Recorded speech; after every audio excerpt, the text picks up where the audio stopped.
Hello,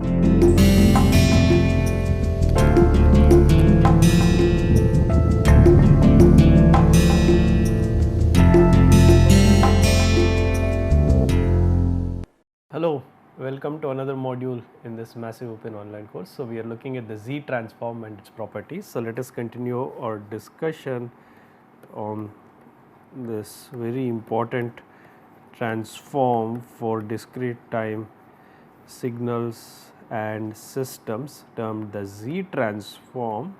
Remember, we have already seen the definition of the Z transform. X of Z equals summation n equals minus infinity to infinity x of n z raised to minus n, and the ROC, the region of convergence of the Z transform, is the values of Z for which this converges, for which this possibly infinite summation converges. Okay. Now, let us look at the Z transform. We are looking at the Z transforms of some common signals. We have looked at the Z transform of the unit impulse and the unit step function. Let us look at the Z transform of a cosine signal, that is cosine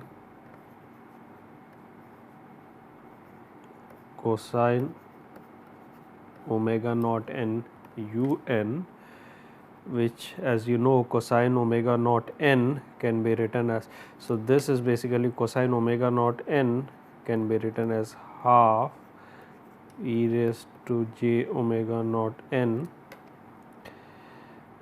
half e raised to j omega naught n plus e raised to minus j omega naught n times u n, and the Z transform of this is x of z, which is half summation n equal to minus infinity to 9 infinity e raised to j omega naught n plus e raised to minus j omega naught n u n z power minus n. Now, u n is non-zero only for n greater than equal to 0. So, this is equal to half summation n equal to 0 to infinity e raised to j omega naught n z power minus n. So, this is e raised to j omega naught z inverse raised to the power of n plus half summation n equal to minus infinity equal to 0 to infinity e raised to minus j omega naught z inverse raised to the power of n, which is equal to, well, this is 1 over, or this is half, the factor of half is there, 1 over 1 minus e raised to j omega naught z inverse plus half 1 over 1 minus e raised to minus j omega naught z inverse, e raised to minus j omega naught z inverse, correct. And if you sum this, this is equal to half. In the numerator, you have 1 minus e raised to j omega naught z inverse plus 1 minus e raised to minus j omega naught z inverse. So, 1 plus 1 is 2 minus e raised to j omega naught plus e raised to minus j omega naught is 2 cosine omega naught z inverse divided by 1 minus e raised to j omega naught z inverse into 1 minus e raised to minus j omega naught z inverse is 1 minus 2 cosine omega naught z inverse plus e raised to j omega naught into e raised to minus j omega naught is 1 z minus 2. Okay. And this is equal to, well, 1 minus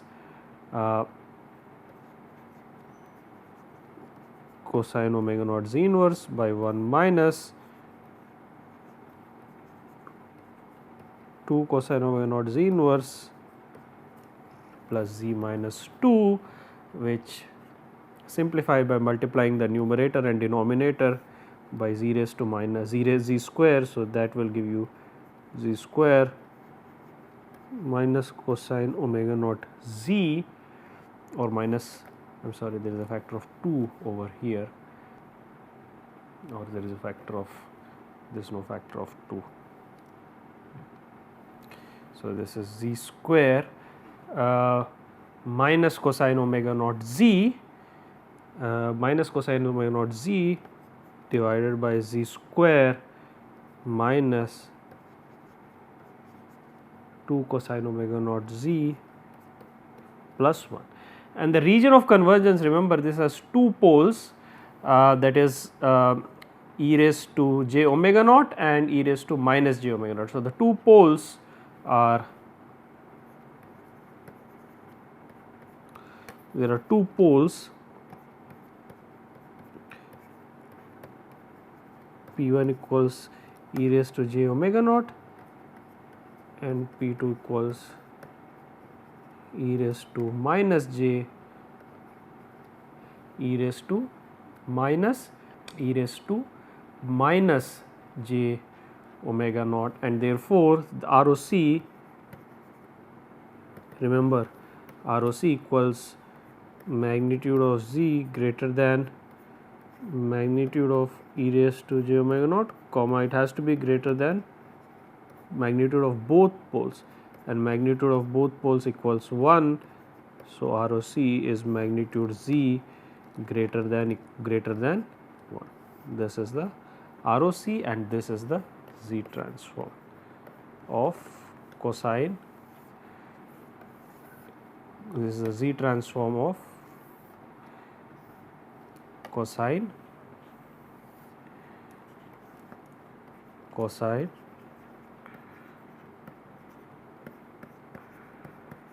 omega naught n times u of n. Okay, so, this is the z transform of the signal, all right, and the ROC is magnitude of z greater than 1, all right. And now what we want to do, so we have looked at the z transform of some of the common signals such as the unit impulse function, the unit step function, cosine omega naught n, where omega naught is the frequency times un, all right, and you can derive the z transform of some other common signals, for instance such as sine omega naught n into u of n, un, and so on, etc. All right. What we will do now is look at some of the properties, the important properties of the z transform. So, what we want to look at next is the properties of the z transform.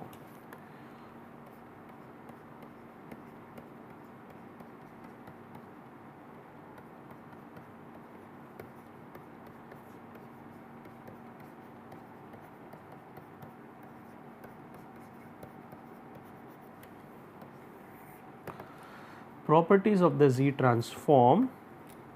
Now, the first property is the z transform is termed the linearity, that is the z transform is a linear transform, which means to say that basically if I have x1 n, and this is similar to the Laplace transform, x1 n has z transform x1 z and ROC is R1, x2 n has z transform x2 z, ROC is R2, then this implies that A1 x1 n x2 n will have z transform A1 x1 z plus A2 x2 z, that is a linear combination, that is A1 times x1 n plus A2 times x2 n, there is a linear combination of the input signals results in a linear combination of their z transforms, the same linear combination, that is A1 x1 z plus A2 x2 z. All right, this is the linearity property, and the ROC will at least be greater than the intersection of the two ROCs. So, the ROC will be a superset. Okay. or you can simply say, let us say the ROC is basically the intersection of R1 intersection R2. It will at least be this in practice, it can be, it is a superset, alright. So, it can be more than R1 intersection R2. Okay. Let us look at another property.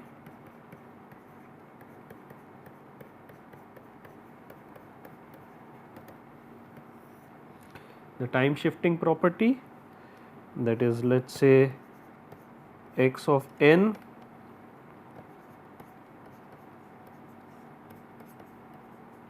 has the z transform x of z, okay. Then your x of n minus n naught, what is the z transform of x of n minus n naught? Now, you can see, let us consider this as x tilde n with z transform x tilde z, then x tilde z equals summation n equals minus infinity to infinity x tilde n z to the z raised to minus n, which is n equals minus infinity to infinity x of n minus n naught z raised to minus n. Now, set m equals n minus, now this implies n equals m plus n naught, and the limits will still be infinity minus n naught, which is minus infinity, to infinity minus n naught, which is infinity. X of n minus n naught is x of n, z raised to minus n is m plus n naught, which is equal to, now if you take the z raised to minus n naught outside, z raised to minus n naught, this is m equal to minus infinity to infinity x of m z raised to minus m, and remember this is x of z. So, this is x tilde of z equals x of z into z raised to minus n naught, alright. Or basically to say your delay x of n minus n naught, signal delayed by n naught, has z transform z raised to minus n naught x of z raised to minus n naught x of z. So, this is a delayed signal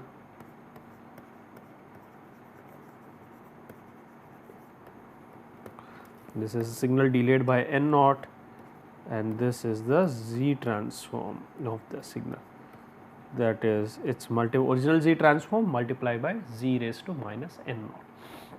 Now, this for the special case where n naught equal to 1, that is for a unit delay, this will simply become z inverse, that is z raised to minus 1 times x of z. Therefore, this operator z inverse, that is z raised to minus 1, is also termed as the unit delay operator. Frequently you will see it using to represented used to represent the structure, alright, used to represent a filter, correct, in which a signal or a signal sample xn is delayed by a unit delay. To derive xn minus 1 is represented using the operator z inverse, or using the block z inverse, which represents a unit delay, or a unit sample delay. So, for n equal to, for the special case of n not equal to 1, that is a unit delay, we have x of n minus 1 has the z transform z raised to minus 1 x of z. So, this is also termed as the unit, this is also termed as the unit delay operator, and frequently you will see this in systems, when you represent a system, typically you have a block which looks like this, which means you have a block which means if the input is xn, then the output is xn minus 1. So, this is simply a delay block or unit delay block.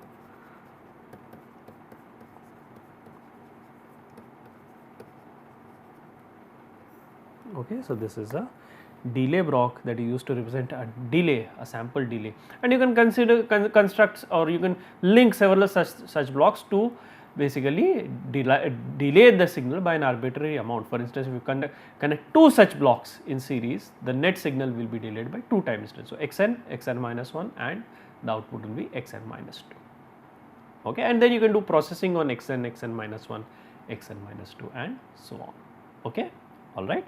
So, let us go on to the next aspect, that is basically your time reversal. Okay, so let us look at the time reversal.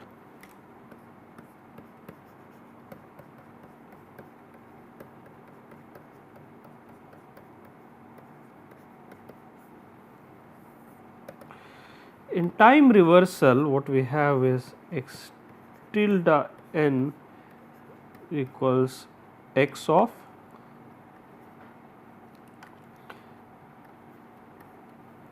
minus l, and let us say the ROC of the Z transform is R. So, you are basically reversing the time. For instance, if xn is not, that is basically you are reflecting it about the y axis. For instance, if xn is 0 for n less than 0, then this x tilde of n, which is the time reflected, time reversed version of xn, will be 0 for n greater than 0.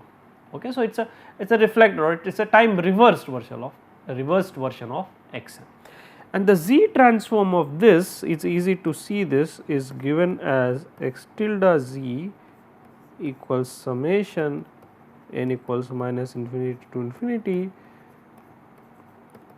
x tilde n z raised to minus n,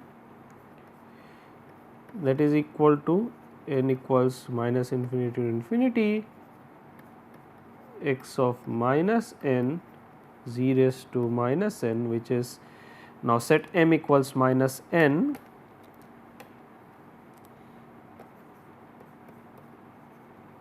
implies this will be equal to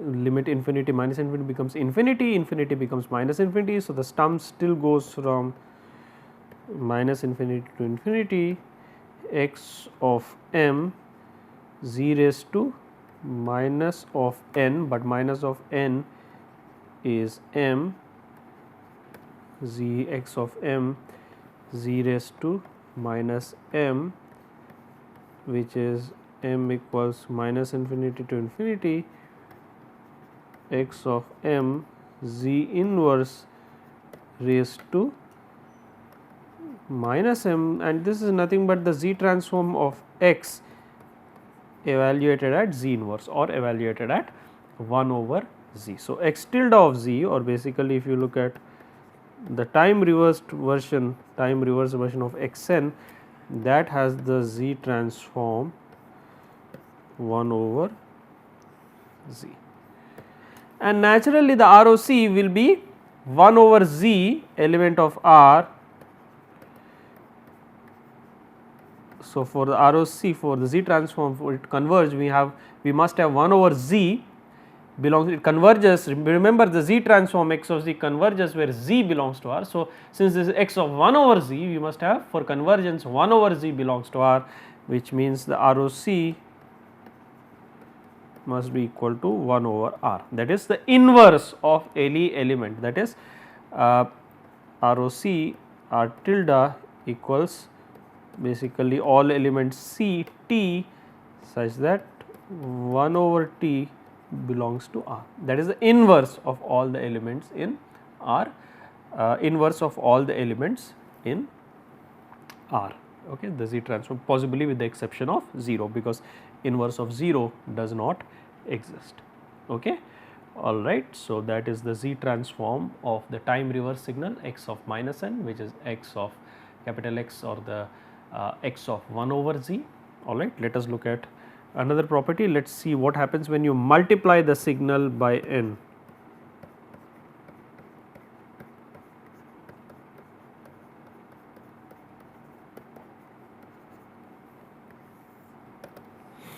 When you multiply the signal by n, now consider the signal xn, which has Z transform x of z with ROC given by R, then x of z will be summation n equal to minus infinity to infinity xn z raised to minus n. Now, if you differentiate this dxz over dz, if you differentiate this, we have summation n equal to minus infinity to infinity minus n x of n z raised to minus 1 equals minus n equals minus infinity n x of n z raised to minus n. You can bring the z inverse outside. So, this will be minus z inverse, which means minus z derivative of x of z equals n equals minus infinity to infinity summation n x n z raised to minus n, and this is, remember, you can look at this Z transform of n x n.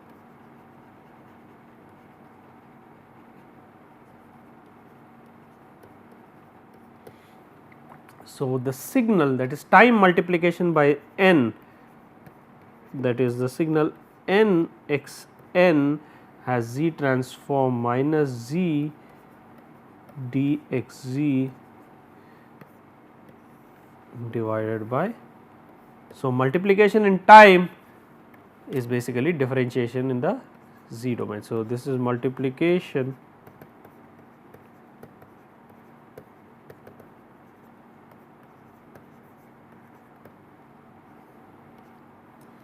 differentiation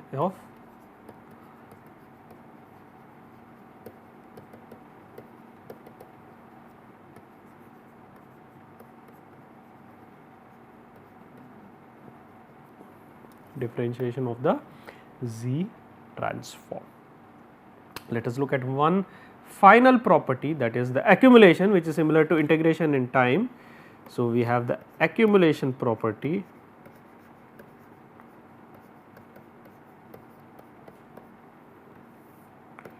We have the accumulation property where we have yn equals summation k equals minus infinity to infinity x of k, or k equals minus infinity to n x of k. So, this is termed as an accumulator, which is similar to an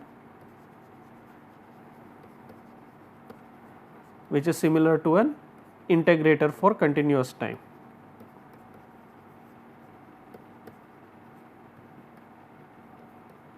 Remember, we can have an integrator which is of the form integral minus infinity to t x of tau d tau. This is an accumulator, or basically an integrator for continuous time.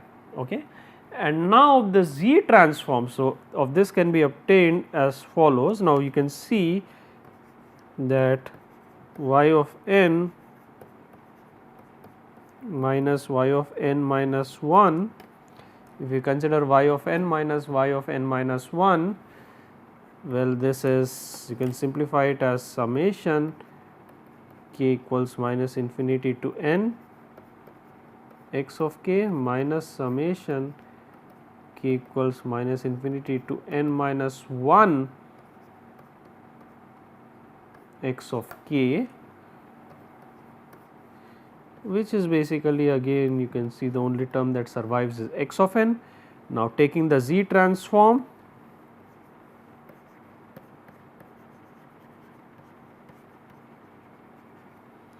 now take the Z transform, and what you observe is that y of z minus Z transform of y of n minus 1 is Z inverse y of z. This is equal to x of z, which implies 1 minus Z inverse of y of z equals x of z, which implies y of z x of z divided by 1 minus Z inverse. Okay. So, or you can simply also write this as z x of z over z minus 1. So, you can see this adds a pole in addition to poles in x z, adds pole at z equals 1 in addition to the poles in x z. So, ROC has to be, so ROC, of course, since we have a pole at z equal to 1, if this is a right handed signal, you remember you are accumulating it, assuming this is a right handed signal. So, the ROC has to be magnitude of z greater than 1, correct, and previously the signal x of n has an ROC R. So, the ROC must be intersection of this, that is R and the region magnitude z greater than 1. So, the ROC, if the ROC of xn, let us say if xz has ROC equals R, since you are adding a pole at z equal to 1, the net ROC will be the previous ROC intersection magnitude z greater than 1. For instance, if the previous ROC for instance does not include a part of the region, for instance does not include, for instance let us say the previous ROC, let us take a simple scenario, let us say we have the previous ROC which already includes, for instance let us say this is the previous ROC corresponding to this, let us say this is a pole and this is z equals 1, and let us say this is the unit circle and this is let us say z equal to 1. So, the previous ROC already includes the region magnitude z greater. So, this is magnitude z greater than, has to be greater than 1, and the previous ROC, let me just write it slightly. This is the unit circle, and so this is your pool z equals 1, and this is let us say your, this is the unit circle, this is the pole, and let us say this is the ROC, previous ROC.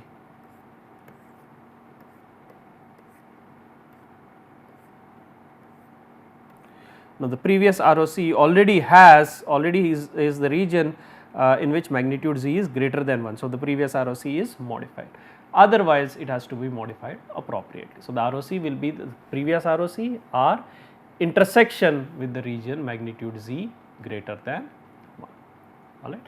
So, we will stop here and look at other aspects in the subsequent modules. Thank you very much.